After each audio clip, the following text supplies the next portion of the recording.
السلام علیکم. آج مجھے موضوع جو ملا ہے دور جدید میں نوجوانوں کا کردار. اس موضوع کے حساب سے میں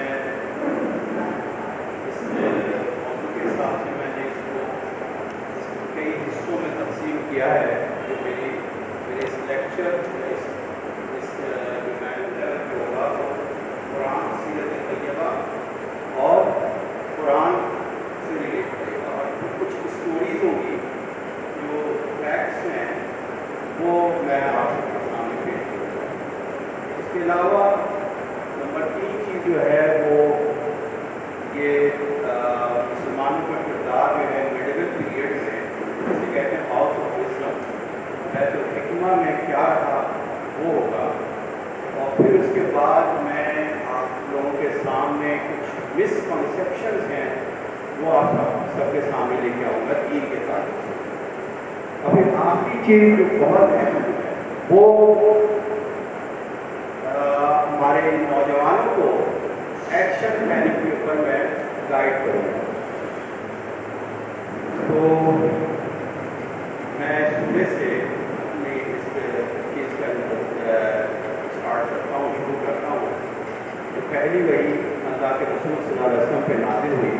اعوذ باللہ من الشیطان الرجیم، بسم اللہ الرحمن الرحیم. اقرأ بسم ربک الذی خلق، خلق الانسان من علق، اقرأ وربک الاکرم الذی علم بالقلم، علم الانسان ما لم یعلم. پڑھ. اللہ کے نبی صلی اللہ علیہ وسلم کو جبرائیل امین کہہ رہے پڑھ کہ رب کے نام سے پڑھ. اور علم بالقلم، اقرأ بسم ربک الذی خلق، خلق الانسان من علق. انسان کو ہم نے خون کے لوتھڑے سے پیدا کیا اور قلم سے اسے سکھایا. اور پھر اس کے بعد آپ یہ دیکھیں کہ حضور صلی اللہ علیہ وسلم کو غار حرا میں جبرائیل امین کہتے ہیں اقرأ، تو وہ کہتے ہیں انا بخاری، میں پڑھنا نہیں جانتا. پھر ان کو اسی طرح رشتے میں اور 3 دفعہ اسی طرح کرتے ہیں. پھر اس کے بعد کہتے ہیں اقرأ بسم ربک الذی خلق. اس واقعے کو جو حضور صلی اللہ علیہ وسلم حضرت خدیجہ رضی اللہ تعالیٰ عنہ سے بیان فرماتے ہیں اور کہتے ہیں مجھے خبر اور انہیں جیسے کڑاہٹ ڈالی ہے جسم کے اوپر. اور پھر اس کے بعد وہ کہتے ہیں کہ آج میرے ساتھ جو عجیب واقعہ پیش آیا ہے اور وہ عجیب گھبراہٹ کی کیفیت میں ہوتے ہیں.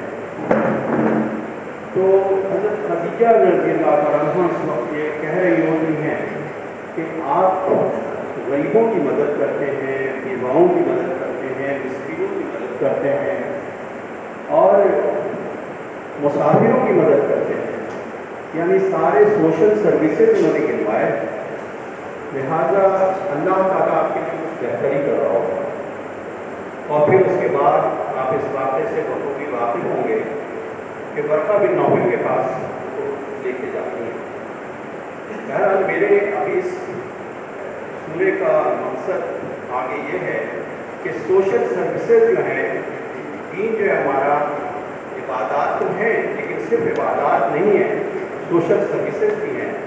یہی وجہ ہے کہ آپ نے دیکھا کہ مائیکل ہارٹ جس کی کتاب ہے دی 100 اور اس میں وہ یہ کہتا ہے جو کہ غیر مسلم ہے، وہ یہ کہتا ہے کہ ہیومن ہسٹری میں اگر ہم دیکھیں تو اس نے جو رینکنگ دی ہے وہ حضور صلی اللہ علیہ وسلم کو نمبر 1 رینک کیا ہے. اور اس کی وجہ کیا لکھی ہے اس میں یہ لکھتا ہے کہ جتنے بھی پروفٹ آئے اور جتنے بھی بڑے لوگ آئے وہ ریلیجن کے تعلق سے وہ ساری باتیں آتی ہیں سمجھ میں، لیکن یہ چیز تو کامن ہولی پروفٹ محمد صلی اللہ علیہ وسلم نے لکھی. لیکن وہ سپریملی سکسیسفل جس چیز میں رہے جس کی وجہ سے ان کو رینکنگ نمبر 1 دیا گیا وہ ہے وہ social human rights, social rights, اس کی وجہ پر.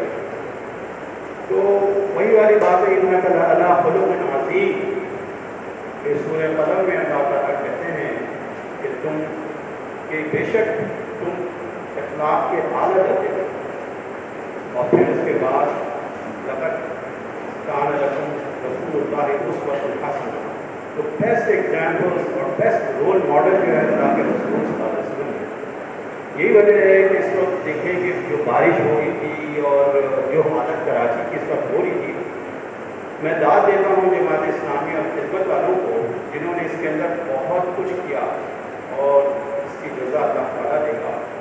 تو اس کی کتنی اہمیت ہے سوشل سروسز کی۔ اب میں دوسری بات یہ کہتا ہوں کہ سیرت النبی کی کتاب خطبات مدراس ہے جو سید سلیمان ندوی نے لکھی ہے، اس کے اندر وہ ذکر اپنے دیباچے میں کہتے ہیں کہ جب میں جہاز پہ جا رہا تھا تو میرے ساتھ راجندر ناتھ ٹیگور، ڈاکٹر ٹیگور تھا جس کو ناول ارائڈ کیا ہے۔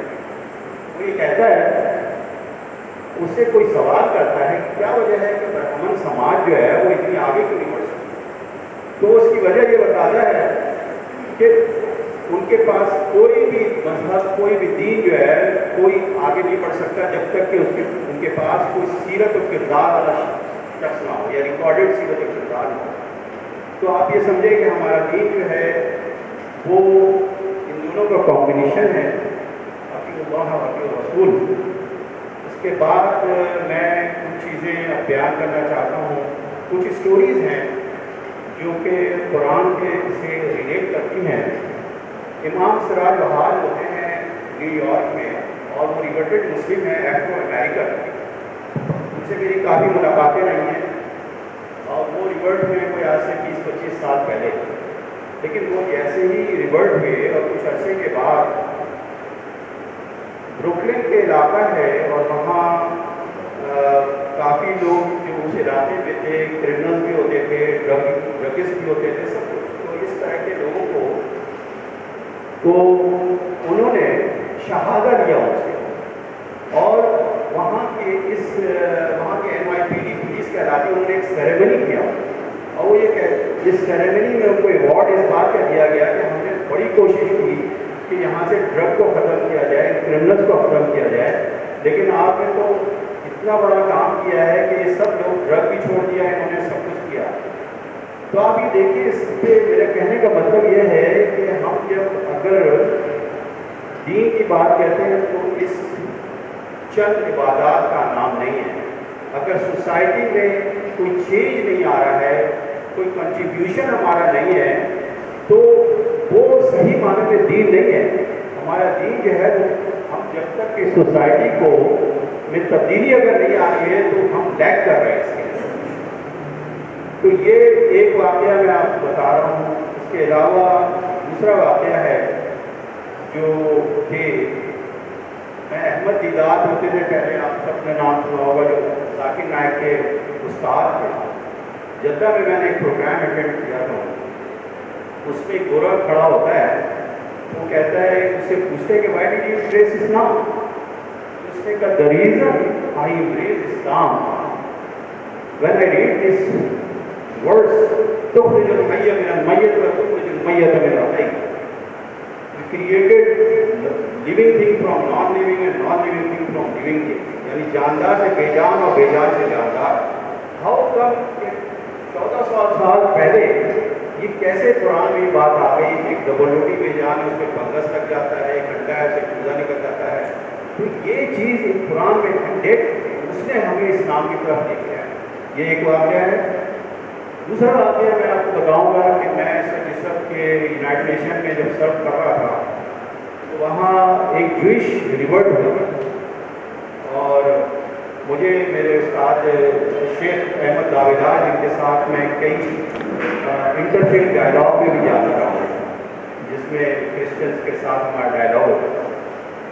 تو ایک دن مجھے کہتا ہے کہ یہ ہی جسٹ ریورٹڈ، تو میں بڑا ایکسائٹیڈ ہوا کہ ہاؤ ہمیں جوئش ریورٹ ہو رہا ہے، میرے لیے بڑی حیران کن بات تھی۔ اور اس کو میں نے ایک ریسٹورینٹ میں لے کے گیا، میں نے اس سے پوچھا کہ وائی ڈیڈ یو، نارملی یہی سوال ہوتا ہے، وائی ڈیڈ یو ایمبریس اسلام، آپ اسلام کیوں قبول کیا؟ تو وہ کہتا ہے کہ میں نے جو موسیٰ علیہ السلام کی جو اسٹوری تورا میں پڑھی ہے وہ فیک لگتی ہے ایز کمپیئر ٹو قرآن. تو میں نے کہا یہ نہیں، میرے کہنے کا یہ مطلب ہے کہ غیر مسلم قرآن کی ٹرانسلیشن پڑھ کر کے اسلام لے کے آ رہے ہیں. ہمارے ایسے سوسائٹی میں یعنی مولوی حضرات مساجد وہ خیر من تعلم القرآن والعلماء پہ کیوں نہیں لے کے جا رہے ہیں؟ کیا ہم ٹرانسلیشن کیا ہم سمجھ نہیں سکتے قرآن کو؟ وَلَقَدْ يَسَّرْنَا الْقُرْآنَ فَهَلْ مِن مُدَّكِرٍ کہ تمہارے قرآن بہت آسان بنایا گیا ہے. اور اسی کی وجہ کر آج جو معاشرے میں یہ اتنے سارے فرقے بنے ہیں، اس کی وجہ یہ کہ بِحَبْلِ اللَّهِ جَمِيعًا وَلَا تَفَرَّقُوا، اللہ کی رسی کو مضبوطی سے تھام لو آپس میں. جو مضبوطی سے تھام لو گے تو اس کا اصل مطلب نہیں ہے فرقوں میں، اس کا اصل مطلب ہے کہ مضبوطی سے تھام لو گے وہ فرقوں میں نہیں پڑو گے. تو یہ اصل یہاں پہ ان دو تین اسٹوریز کو بتانے کا مطلب میرا یہی تھا کہ ایک طرف قرآن اسی طرح سیرت طیبہ. اب میں اپنے تیسرے پوائنٹ پہ آتا ہوں، جس میں میں یہ بتاتا ہوں کہ یہ جو آج کل کے دور میں ہمارے یوتھ کو کون سا رول پلے کرنا چاہیے. میرے خیال میں ان کو رول اب وہ پیچھے مڑ کے دیکھیں 7ویں صدی کو، جس میں کہ ہارون رشید اور مامون رشید کے وقت میں جو بیت الحکمہ کہلاتا ہے مسلمانوں نے اتنی ترقی کی ہے. اس کی سب سے پہلی وجہ پرنٹنگ جو فیکٹریز ہیں وہ لگائی گئی، پرنٹنگ پریس جسے ایجوکیشن اور علم کو عام کیا ہے، جس کی ہم بات کر رہے ہیں کہ اگر علم جو ہے ignorance, there is no excuse for law and there is no excuse also in deen also. کہ جہالت سے یا جوہل جو ہے وہ ایک برائی نہ آ جاتی ہے کہ جوہل کی وجہ کا فساد فی الارض ہوتا ہے. یعنی نالج جو ہے وہ ایک طرف نہ ہونا بھی اس کی تباہی ہے، اور نالج جو ہے اگر کرپٹ ہو جائے جب بھی اتنا ہی فساد فی الارض ہے. تو ہاؤس آف وزڈم بیت الحکمہ میں کتنی انوینشنز ہوئی ہیں جو آج کے ہمارے سو کالڈ دانشور ہیں ان کو بتایا جائے کہ اب خوارزمی سے شروع ہو جائیے. وہ خوارزمی جس نے ہمارے اس وقت کے 1 2 3 جو نمبرلز ہیں یہ عربک نمبرلز ہیں. آج زیرو کا جو استعمال ہے وہ خوارزمی نے کیا. آج آپ دیکھیں الجبرا کو خوارزمی نے کیا، الجبرا. اور اس کے علاوہ آپ دیکھیں جو جبر کے لفظ سے آئے ہیں، اور اس کے علاوہ الگوریتم جو کہ بیس ہے آج سارے کمپیوٹرز کے اور مشین کی، یہ خوارزمی نے کیا. ابن سینا کو اٹھا کے دیکھیں، کینن جو اس کی مشہور میڈیکل کی کتابیں آج تک پڑھائی جاتی ہیں، القانون. اور ابن سینا نے نفسیاتی ہسپتال پہ اتنا کام کیا ہے. وہ آپ یہ دیکھیں کہ ہم آج فرائڈ کو تو یاد کرتے ہیں، سیگمنٹ فرائڈ کی بات کر سکتے ہیں، لیکن سوال یہ ہے کہ نفسیات کے اوپر بہت زیادہ کام ابن سینا نے کیا. اس کے علاوہ نیوٹنس کے جو لا ہیں، ابن رشد کو آ جائیں. ابن رشد جو ہے جسے ایبروز سب کے نام چینج ہو گئے، یعنی ایک کتاب کا میں آپ کو ریفر کرتا ہوں، مائیکل ہیملٹن کی کتاب ہے، وہ کتاب ہے لاسٹ ہسٹری. اس کے اپنے الفاظ ہیں کہ پیکیج چینج کر دیا گیا ہے، پیکیج چینج کر دیا گیا ہے. نیوٹن کی بھی جو لا ہیں اس کو جو فرسٹ لا اور سیکنڈ لا اس کے اوپر بھی ابن سینا نے کام کیا. اس کے علاوہ ابن رشد کو آپ دیکھیں، اس کو ویسٹ کا ارسطاٹل کا سب سے بہتر تشریح کرنے والا جو 650 سال جو ایوروز کے نام سے ہے ساری یونیورسٹیوں میں پڑھایا جاتا تھا. اس کے علاوہ آپ لے لیں کیا کہتے ہیں یہ عمر خیام کو لے لیں جنہوں نے کیلنڈر بھی بنایا، میپ بھی بنایا. اس کے علاوہ امام راضی کو لے لیں جنہوں نے ایسٹرونومی کے اوپر کام کیا. اور پھر جابر بن حیان کو لے لیں جو کیمسٹری کا فادر کہلاتا ہے، فادر آف کیمسٹری. آپ گنتے چلے جائیں، ایک لسٹ ہے پلیز.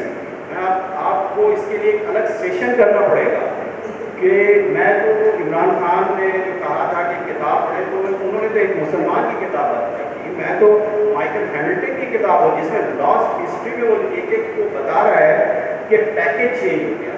اب اس کی وجہ کیا تھی کہ ہم نے پورا حشر کیا، ہماری سوچ کا زوال وہیں سے شروع ہو گیا. 13 صدی سے جب ابن خلدون آئے، ابن رشد کے بعد 150 سال کے بعد ابن خلدون آئے. ابن خلدون میں ہسٹری کی فلاسفی میں سب سے پہلا آدمی ہے ابن خلدون، اور آج گورے اس کے اوپر ریسرچ کرتے ہیں کہ 120 ایئرس کی جو اس نے ایک گنتی دی ہے کہ ڈائنیسٹی کوئی بھی رہ نہیں سکتی 3 نسلوں تک، 40+40+40 کر کے، اور وہ اس کے اوپر ریسرچ کرتے ہیں. اور اس کے علاوہ ابن خلدون جو ہے انہوں نے اکانومی جو آدم اسمتھ جو بابا کہلاتا ہے اکانومی کا، ڈیمانڈ اینڈ سپلائی کی اس نے تھیوری دی. پھر اس نے یہ بھی کہا ابن خلدون نے ہسٹوگرافر کے علاوہ کہ اس نے یہ بھی کہا ابن خلدون نے کہ آپ یہ دیکھیں کہ گولڈ یا یہ ایکسچینج کوئی حیثیت نہیں رکھتا، اصل چیز پروڈکشن ہوتی ہے، لیبر ہوتی ہے. سب سے پہلی تھیوری اس نے دی ہے. تو آج گورے بھی مانتے ہیں، لیکن افسوس کی بات ہے کہ مسلم امہ جو ہے اس سے بے خبر ہے، اسے کچھ پتہ ہی نہیں ہے، اس کے پاس سے کوئی بات یا ساری چیزوں کو. جس طرح قرآن کو کہتے ہیں کہ اللہ کے رسول صلی اللہ علیہ وسلم وقال الرسول قوم اتخذوا هذا القرآن مهجورا، سورہ فرقان میں ہے کہ وہ کمپلین کریں گے، شکایت کریں گے اللہ تعالیٰ سے، میری قوم نے قرآن کو پس پش ڈال دیا.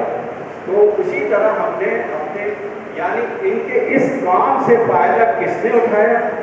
وہ رینیسنس جو ان کا نشاط ثانیہ جو آیا یورپ کا 15 صدی سے لے کر 18ویں صدی میں، وہ انہوں نے فائدہ اٹھایا اور وہ انہوں نے کافی کام کیا. اور ہم نے اس کو یعنی پرنٹنگ کو ہم فتویٰ دے کر کے 14ویں صدی کے اندر کہ پرنٹنگ جو ہے وہ کفریہ چیز ہے، اور اس کو ختم کر کے جن پہلے وہی چیز ریورس ہوئی ہے کہ وہاں اعتقاد کی بنیاد کے اوپر آپ کرسچن رومن چرچ جو ہے اس نے انہوں نے ترقی روک دی تھی.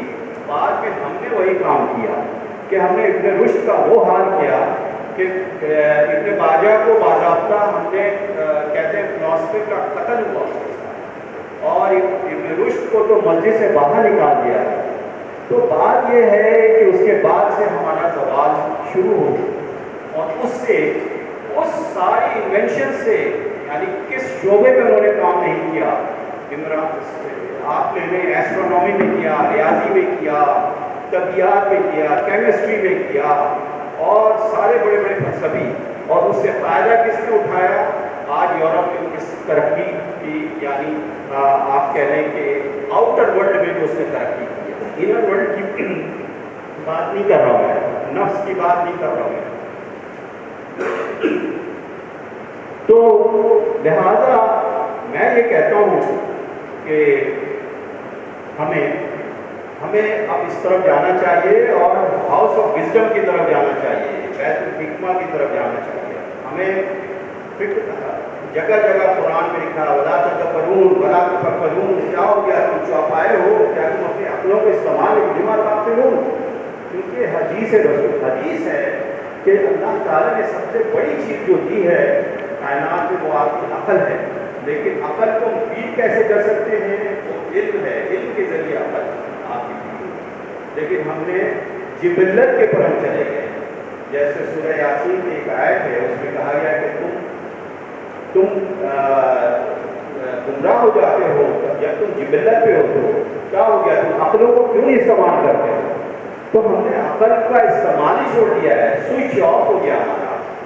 اب ہم آتے ہیں آپ کے 3 مسکنسیپشن کے اوپر. یہ تو آپ کو ہاؤس آف وزڈم پہ، بیت الحکمہ پہ اب کیا کیا انوینشن ہم دیکھتے ہیں اس کی بات ہے. اور ہم اب اسی چیز پہ مسکنسیپشن ہے ہمارے یہاں.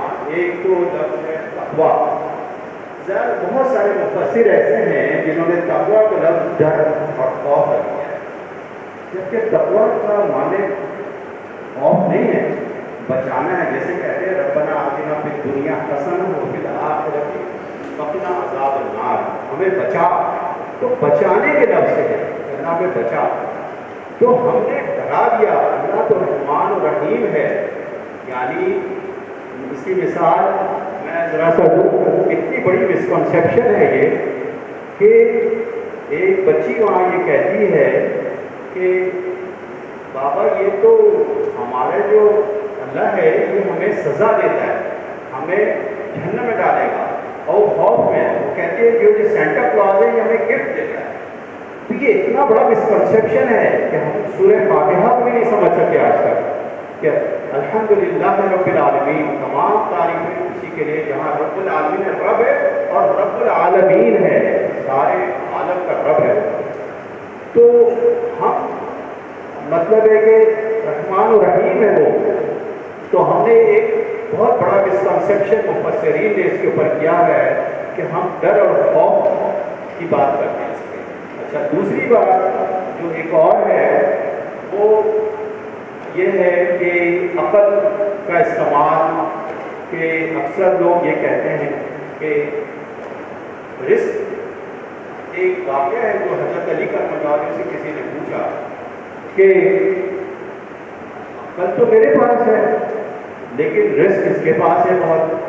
تو اس پہ حضرت علی کا مجاہد وہ کہتے ہیں کہ بھائی عقل بھی تو رزق ہے جو تمہارے پاس ہے، کیا تم چاہو گے کہ اس کو جو مال و دولت ملی وہ تمہیں دے دی جائے، تمہاری عقل دے دی جائے؟ اسی طرح سے دوسری مثال ہے کہ کسی خاتون کو کہا جائے، اکثر عورتیں کہتی ہیں کہ یار یہ ہے تو شکل کی کوئی خاص نہیں، بدصورت کہتے ہیں لیکن زیور اتنے لگائے، تو اس کو کہا جائے کہ بھائی تمہاری اگر صورت اچھی، کیا اس کو تمہیں یہ زیور دے دیا ہے تمہاری صورت دی؟ تو یہ اصل فہم جو ہے کہ ہم رزق کا، کہ کسی کو مال و دولت سے نواز دیا تو ہم سمجھ رہے ہیں کہ اس کو بہت کچھ مل گیا. اچھا، تیسری بات جو ایک اور ہے بڑی اہم ہے وہ یہ ہے جو ہم یہ کہتے ہیں کہ جیسے اس دور میں یوتھ کا کردار کیسا ہونا چاہیے. تو یہ تیسرا پوائنٹ جو ہے اس کا مسکنسیپشن کا یہ ہے وہ یہ ہے کہ ریزن ہے، ریزن یا ہم کہہ رہے ریگولیشن ہے یا ریزن ہے. یعنی ہم فیتھ پہ بات کریں زیادہ امپورٹنٹ ہے یا ریزن یا عقل کا استعمال ہے. سوال یہ پیدا ہوتا ہے کہ اس وقت آپ یہ دیکھیں کہ جس دور میں بیت الحکمہ بنی اس کی وجہ ایک اور بھی تھی کہ اس وقت یہود و نصارہ تعلیم کے معاملے میں بہت آگے تھے. تو انہوں نے کہا کہ ہمارا مقابلہ اس سے بہت مشکل ہوگا جب ہمیں ڈیبیٹ ہوگی، کیونکہ آپ کی انسٹیٹیوشن پہ جب کوئی حملہ ہوتا ہے کہ فیتھ تو ہر انسان کا انڈیویجول مسئلہ ہے، انفرادی مسئلہ ہے، لیکن جب کوئی اسلام کی بات کرے گا، مثال کے طور پر اگر آپ اس ملک میں ہی دیکھ لیں ہمارے بہت سارے جو سو کالڈ دانشور ہیں ان کے سامنے ہمارے ہاں کوئی آپ کیسے آپ ان سے بات کریں گے؟ جہاں فیمنزم کی بات چل رہی ہے، جہاں حسن نثار بھی ہیں، جہاں آپ کے پاس کیا کہتے ہیں بدھ بھائی بھی ہیں، جہاں آپ کے پاس اس طرح سے بہت سارے لبرلس ہیں جو اسلام کے اوپر طرح طرح کی باتیں اور اس کا مذاق اڑاتے ہیں. سوال یہ ہے کہ کہتے ہیں کہ ریولیوشن یا آپ ریزن یا عقل کی بنیاد پہ، آپ انٹیلیکٹ کی بنیاد پہ کس طرح سے، تو اس کا طریقہ بھی یہی ہے جو ہاؤس آف وزڈم میں ہوا تھا کہ آپ کو پڑھنا چاہیے، آپ کا مطالعہ اچھا ہونا چاہیے، تب جا کے آپ ڈائلاگ کریں گے. تو اب آپ یہ دیکھیے کہ اس وقت اتنا بڑا خلا ہے ہمارے ہاں تعلیم کا، علم کا، یعنی ایک جستجو جو ہے، ایک تحقیق ہے، ایک ریسرچ ہے. اس وقت آپ دیکھیے کہ ایک شیخ ینگ لڑکے شیخ سلیمان کہلاتا ہے وہ، and he is a very, آپ یہ دیکھیے کہ وہ یہ ڈیبیٹ ہوئی، آپ لوگ بھی جا کے اس پروگرام کو دیکھ سکتے ہیں. ایک طرف کرسچن ہے، چرچ کا پریسٹ ہے بہت ماہر، اور دوسری طرف جیوش ہے، اور اس کے اندر سلیمان بیچ میں ہے. اور اس ڈائلاگ کا ڈیبیٹ کو آپ دیکھیں، کتنا خوبصورت ڈیبیٹ اس نے سلیمان نے کیا ہے کہ اس کے ریویو کو جا کے پڑھیں کہ زیادہ تر جو ایون وہاں کے امریکنز ہیں انہوں نے اسی کے فیور میں بات کی، شیخ سلیمان کے فیور میں، اور بہت متاثر ہیں اس سے. کیا وجہ ہے؟ اس لیے کہ وہ پڑھتے بھی ہیں، ان کے پاس نالج ہے. آپ بغیر نالج، بغیر اس کے کیسے آپ ڈیبیٹ کر سکتے ہیں؟ آپ کیسے ڈائلاگ کر سکتے ہیں؟ آپ کیسے اپنے انسٹیٹیوشن کو بچا سکتے ہیں؟ فیتھ یا عقائد تو آپ کا انڈیویجول مسئلہ ہے، لیکن اگر کوئی کسی پہ کچھ کہتا ہے تو یہ صرف آپ علمی بنیاد پہ، جیسے احمد دیدار تھے اور آج کل ذاکر نائک ہیں، تو آپ کو پڑھنا چاہیے، علم حاصل کرنا چاہیے. جو میں نے پہلے سورہ اسی طرح پہلی کتاب جو ہماری الف لام بھی شروع ہوتی ہے تو وہ بھی الف لام من ذالک کتاب پہ ہوتی ہے، لیکن آج اتنے ہی ہم لٹریٹ ہو گئے ہیں، اگر قرآن پڑھتے بھی ہیں تو سمجھنے سے قاصر، ایک سورہ فاتحہ کا بھی صحیح طرح سے ترجمہ اور مفہوم نہیں جانتے۔ تو سوال یہ پیدا ہوتا ہے کہ ہم جب تک کہ ان چیزوں کو توجہ نہیں دیں گے تو ہم اس دور میں یوتھ کو ہم کیسے چیلنج کر سکتے ہیں، ہم کیسے بات کر سکتے ہیں۔ تو یہ تھوڑا میں نے، اب میں ایکشن پہ آ جاؤں گا جی کہ اب کیا کرنا چاہیے ہمارے نوجوانوں کو، تو ایکشن پلاننگ ہونی چاہیے کیا ہے۔ میں یہ کہتا ہوں اس سارے سیناریو کو جو میں نے پیش کیا ہے، سب سے پہلی چیز تو میں کہتا ہوں کہ الصلاۃ تنہی عن الفحشاء والمنکر، کہ نماز ہمیں فحاشی اور بری باتوں سے روکتی ہے، تو اس کو کوالٹی پریئر میں بنائیں، یعنی وہ نماز جیسے سورہ معون میں ہے کہ ایسی نمازیں نہ پڑھیں ہمیں پتہ ہی نہیں ہے کہ اب وہ کیسی نماز پڑھ رہے ہیں، تو اس نماز کو ریچول نہ بنائیں کہ ایک روٹین ہے اور جا کر میں نماز پڑھ لیا، ہمارا تعلق کنیکٹ ہونا چاہیے۔ اور یہ اتنی بڑی اتنی زبردست عبادت ہے کہ اللہ کے رسول صلی اللہ علیہ وسلم کے پاس کسی نے کہا کہ میری طبیعت ٹھیک نہیں، مجھے جا کے نماز پڑھو، اور اس وقت کا سب سے بڑا ڈاکٹر دیپک چوپڑا جو وہاں 80 بکس میڈیسن کا لکھتا ہے، وہ کہتا ہے اس کورونا کے اندر بھی جا کے میڈیٹیشن کرو۔ ارے بھائی ہمارے پاس تو اتنی زبردست چیز ہے مائنڈ اینڈ باڈی کو انٹیگریٹ کرنے کی، وہ ہے نماز صلاۃ۔ ہم اگر صحیح معنوں میں زون آؤٹ کر لیں اور ہمارا تعلق اللہ سے جڑ جائے، اور اس کی پری ریکویزٹس یہ ساری ہیں، ہم حلال روزی رکھیں، ہم کسی کو تنگ نہ کریں، ہم ظلم نہ کریں، ہم خیال رکھیں، یہ ساری چیزیں تب جا کے کوالٹی بھی پریئر کی ہوگی ہماری۔ تو ہم اس پہ ایکشن پلاننگ پہ اپنی اس نماز کو بہتر کرنے کی کوشش کریں۔ نمبر 2 پہ میں کہوں گا کہ گروہ پرستی اور فرقہ پرستی سے ہمیں دور رہنا چاہیے۔ ہم لو، کمپیشن، محبت کی بات کریں، تخلق باخلاق اللہ، اخلاق خداوندی اپناؤ، رحمان رحیم ہے وہ، اور ہم امر کے معروف نہی عن المنکر بھی اگر کر رہے ہیں تو لو اور وزڈم، محبت اور حکمت سے کریں۔ اور ہمیں چاہیے کہ ہم گروہ پرستی، اگر ہم سورہ فاتحہ کے بالکل مختصر سے بول ہیں اگر اس کو سمجھ لیں کہ وہ رب العالمین ہے، سارے کسی مسلمین نہیں ہیں، رب العالمین ہے، رحمت للعالمین ہے، تو ہم اس کو سمجھ لیں تو ہمیں سب سے محبت ہوگی، اور محبت، لو اینڈ کمپیشن اصل ہمارا ہونا چاہیے۔ جبکہ آج بڑے بڑے گرو، بڑے بڑے وہ کیا کہتے ہیں مہاتما بدھا کے چاہنے والے، وہ اس کا ذکر کرنے لگے ہیں۔ ہم اس سے کیوں، یہ ہمارے تو سورہ فاتحہ ہی سیکھے کہ وہ رحمان و رحیم ہے، تو وہی چیزیں ہمارے اندر آنا چاہیے۔ تو گروہ پرستی اور فرقہ پرستی، تعصبات سے جب تک کہ ہم اپنے آپ کو صاف، اپنے قلب کو دور نہیں کرتے ہیں، ہیٹ کی جگہ ہمیں اندر لو اور محبت ہونا چاہیے، اور ایک اچھا دائی بننا چاہیے، اور امر بالمعروف نہی عن المنکر جو ہے وہ ہمیں محبت اور حکمت سے کرنا چاہیے۔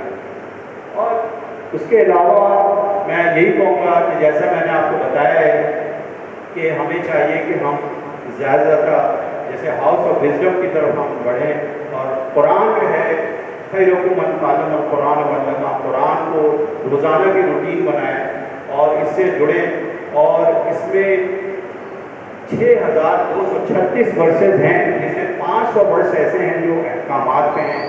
اس کے علاوہ سب کچھ آپ کے ایمان کو بڑھاتے ہیں، جس سے اللہ کی معرفت حاصل ہوتی ہے، اور اس کے علاوہ جو ہے وہ آپ کے ہارٹ کو سافن کرتے ہیں۔